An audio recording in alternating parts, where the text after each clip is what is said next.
ہر سال کروڑوں روپے جعلی اور جھوٹے باباؤں کو دیے جاتے ہیں اور لاکھوں خواتین عورتیں اپنے پاس رکھے ہوئے زیورات اور اپنے پاس رکھی ہوئی رقم کو باباؤں کے پاس جا کر کے بطور نذرانہ اور ہدیے کے پیش کرتی ہے کہ ہم آپ کو سب کچھ دینے کے لیے تیار ہے، بس آپ ہمارا یہ علاج کر دیجئے۔ جسمانی بیماری کوئی بھی ہو، کسی بھی طرح کی ہو، اور گھریلو حالات کسی بھی طرح کے ہو، جھگڑے ہو، مالی نقصان ہو، جسمانی کوئی بیماری ہو، ان چیزوں کو لے کر کے ان جعلی اور جھوٹے باباؤں کے پاس جا کر کے اور پھر دھوکے میں مبتلا ہو جاتی ہے۔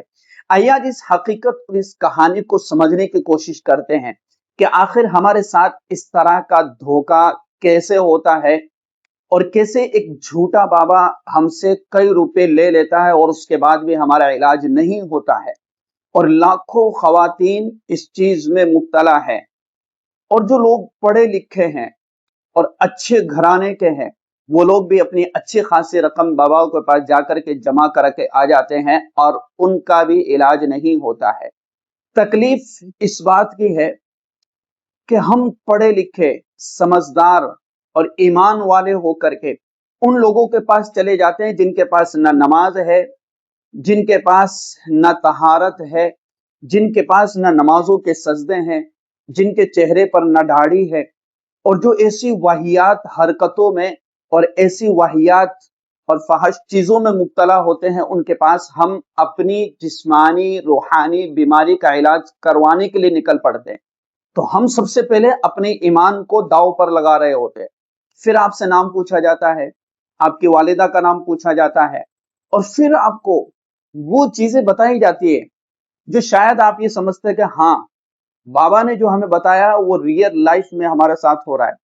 آپ نے نام بتا دیا، آپ نے اپنی والدہ کا نام بتا دیا، اس کے بعد آپ کو کہے گا کہ آپ کے پاس یہ ہے، آپ کے پاس اس طرح سے ہیں، آپ کے ساتھ یہ ہو رہا ہے، فلاں شخص نے اس طرح سے آپ کے پاس کیا، آپ کے اوپر جادو کیا تھا، اس طریقے سے کیا تھا، ایسی شکل کا تھا، آپ کے آس پاس کا ہے، ہم آپ کے سامنے نام تو ظاہر کریں گے نہیں لیکن ہم آپ کو اشارہ دے دیتے۔ تو ہر جعلی بابا اور ہر جھوٹا بابا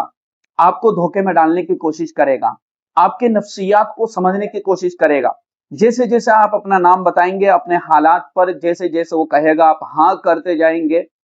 تو وہ آپ کی نبض پکڑتا چلا جائے گا اور آپ کو پرکھ لے گا، سمجھ لے گا کہ یہ بندہ اچھا خاصا خرچ کرنے والا ہے۔ تو سب سے پہلے آپ کے دماغ کو وہ کنٹرول کرتے ہیں، آپ کی نفسیات کو وہ پکڑتے ہیں، اور آپ کے گھر کے سارے حالات کو وہ پکڑ لیتے ہیں۔ ایسا نہیں کہ ان کے پاس ایک غیب کا علم ہے، غیب کا علم صرف اللہ کو ہے، اللہ ہی حقیقت کو جانتا ہے، اللہ ہی رازوں کو جانتا ہے، کوئی اور شخص کسی حقیقت کو نہیں جانتا ہے۔ آپ اپنا نام بتائیں، اپنی والدہ کا نام بتائیں، اپنی بیماری چینج کروائے، اپنی بیماری چیک کروائے، پھر آپ اپنا نام تبدیل کر کے بتائیں، پھر بھی بیماری نکلے گی، پھر آپ اپنا نام چینج کر کے پھر بتلائے، پھر بھی آپ کی بیماری الگ نکلے گی، آپ اپنی والدہ کا نام چینج کر کے نام بتائے، پھر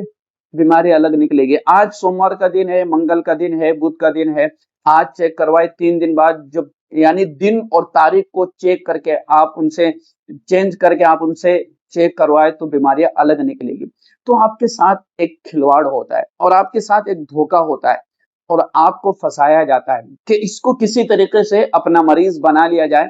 اپنا ایک کسٹمر بنا لیا جائے، اور اس سے اچھے خاصے پیسے لینا ہے اور اچھے اس کو تعویذ بنا کر کے دینا ہے۔ تو ایک تو یہ بات سمجھ لینا ہے کہ جو آپ کو آپ کے نام کے ساتھ آپ کا نام لے کر کے جو آپ کے ساتھ کیا جاتا ہے، ہر ایک پر یقین نہیں کرنا ہے۔ ہاں کچھ چیزیں ہوتی ہے کہ اللہ تبارک و تعالیٰ بعض لوگوں کو، بعض علماء کو، بعض اچھے دیندار سمجھدار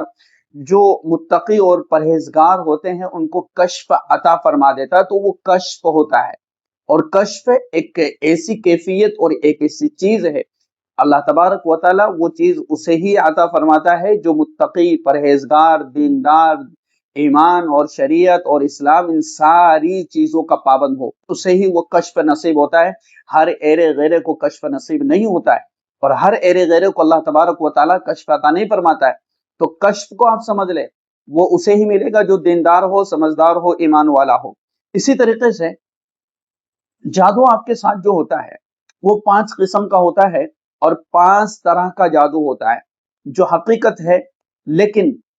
آپ کے ساتھ یہاں پر دھوکا بھی ہوتا ہے اور آپ کے ساتھ فراڈ بھی ہوتا ہے اور آپ کو چلے کا پابند کر دیا جاتا ہے، پھر بھی آپ کے پاس علاج نہیں ہوتا ہے۔ سب سے پہلا جو جادو ہوتا ہے وہ ہوتا ہے جادو تفریق، یعنی شادی میں جادو، جدائی کا جادو کر دینا میاں بیوی کے درمیان میں نا اتفاقی پیدا کر دینا، یہ ایک قسم کا جادو ہوتا ہے۔ اسی طریقے سے ان کے درمیان میں نفرت ڈال دینا، جیسے قرآن کریم کی آیت ہے فَيَتَعَلَّمُونَ مِنْهُمَا مَا يُفَرِّقُونَ بِهِ بَيْنَ الْمَرْءِ وَزَوْجِهِ، کہ پھر وہ ان دونوں یعنی ہاروت اور ماروت سے وہ چیزیں سیکھتے ہیں جس کے ذریعے وہ مرد اور اس کی بیوی کے درمیان جدائی ڈال دے۔ تو ایک قسم کا تو یہ جادو ہوتا ہے جو تفریق اور جدائی ڈالنے والا ہوتا ہے۔ کسی نے آپ کے اوپر جادو کیا تفریق کا، ایک تو یہ جادو ہے۔ دوسرا جادو ہے جادو مرض، یعنی بیماری کا جادو، کسی کو کسی ایسی بیماری میں مبتلا کر دینا، جسمانی بیماری میں مبتلا کر دینا جو ڈاکٹروں سے بھی ٹھیک نہیں ہوتی ہے۔ اور تیسری قسم کا جو جادو ہے وہ ہے جادو جنون، یعنی پاگل پن کا جادو کر دینا۔ اس میں انسان کا دماغ خراب کر دیا جاتا ہے، وہ بے ہوش ہو جاتا ہے یا اسے جنات کا سایہ کر دیا جاتا ہے۔ آپ نے دیکھے ہوں گے بہت سارے ڈرامے باز جو ڈرامے کر رہے ہوتے وہ حقیقت ہوتا ہے ان کے ساتھ، ہم سوچتے ہیں کہ یار یہ ڈرامے کر رہا ہے یا نہیں، بلکہ اس طرح کا جادو کر دیا جاتا ہے جس میں انسان کا دماغ خراب ہو جاتا ہے اور جناتوں کے ذریعے سے اس میں سے سہارا لیا جاتا ہے۔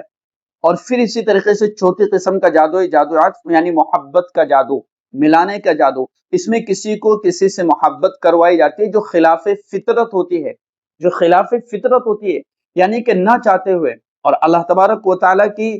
جو تقدیر ہے اس میں دخل اندازی کرتے ہوئے یہ جادو کروایا جاتا ہے۔ اسی طریقے سے جادو خیال، یعنی دھوکے کا جادو، انسان اس جادو میں خیالات میں مبتلا رہتا ہے، وسوسوں میں مبتلا رہتا ہے۔ کہ فرعون کے جادوگروں نے ایسا کیا کہ لوگوں کو رسیاں اور لاٹھیاں سانپ نظر آئی،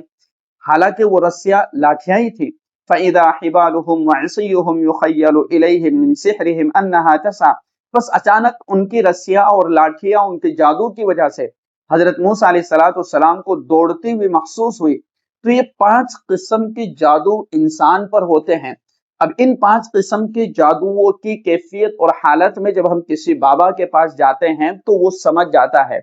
کہ اس کے اوپر مرض ہے، تو مرض کی تشخیص کرتا ہے کہ آپ پر اس قسم کا جادو کیا گیا، اور جب اس قسم کا پاگل پن کا جادو کیا گیا، اس طرح کا جادو کیا گیا، جنات کا سایہ کیا گیا،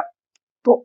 اب جادو ایک ایسی چیز ہے کہ جو یا تو حرام کیا ہوا ہے تو حرام چیز کے ذریعے سے ہی وہ ٹوٹے گا، اور اس میں حلال چیز استعمال کرے گا ہی نہیں، تو حرام کے ذریعے سے حرام چیز کو توڑا جاتا ہے۔ جبکہ اللہ تبارک و تعالیٰ نے ہمیں قرآن کریم عطا فرمایا ہے، تو قرآن کریم کی برکت سے ہم ان چیزوں کو توڑ سکتے ہیں، لیکن تب جب کامل یقین، مکمل ایمان ہمارے پاس میں موجود ہو۔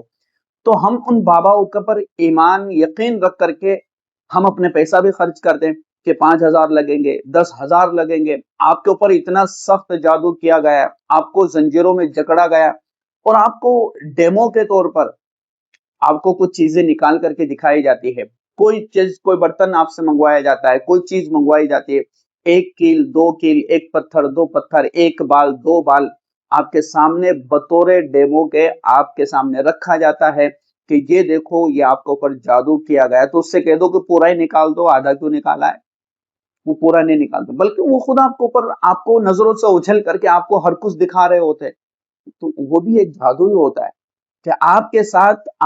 آپ سامنے بیٹھے ہوئے، آپ کو کچھ کیلیں نکالی گئی، کچھ چیزیں نکالی گئی، اور پھر آپ کو دکھائی جاتی، دیکھو۔ اب آدمی گھبرا جاتا کہ اوہو یہ تو ایک حقیقت ہے، اب اس کو پورا نکالنے کے لیے اور پورا ختم کرنے کے لیے پریمیم ورژن لینا پڑے گا، اور پریمیم ورژن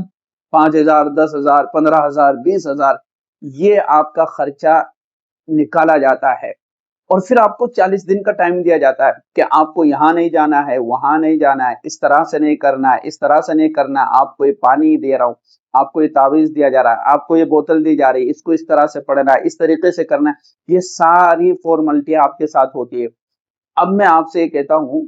کہ اپنا پیسہ غلط جگہ پر خرچ کرنے کے بجائے صدقہ کرے، سب سے زبردست عمل ہے۔ کسی مدرسے میں، کسی مسجد میں، اور کسی ایسی جگہ پر آپ جائے جہاں پر غریب، یتیم، مسکین، ضرورت مند لوگ رہتے ہو، تو آپ 10 سے 20 25 ہزار روپے کہیں بابا کے پاس خرچ کر رہے تھے، وہ 10 سے 15 20 ہزار روپے آپ کسی اچھی جگہ پر خرچ کر کے صدقہ دیں گے تو انشاءاللہ یہ ساری تکلیفیں دور ہو جائیں گی۔ السلام علیکم ورحمۃ اللہ وبرکاتہ۔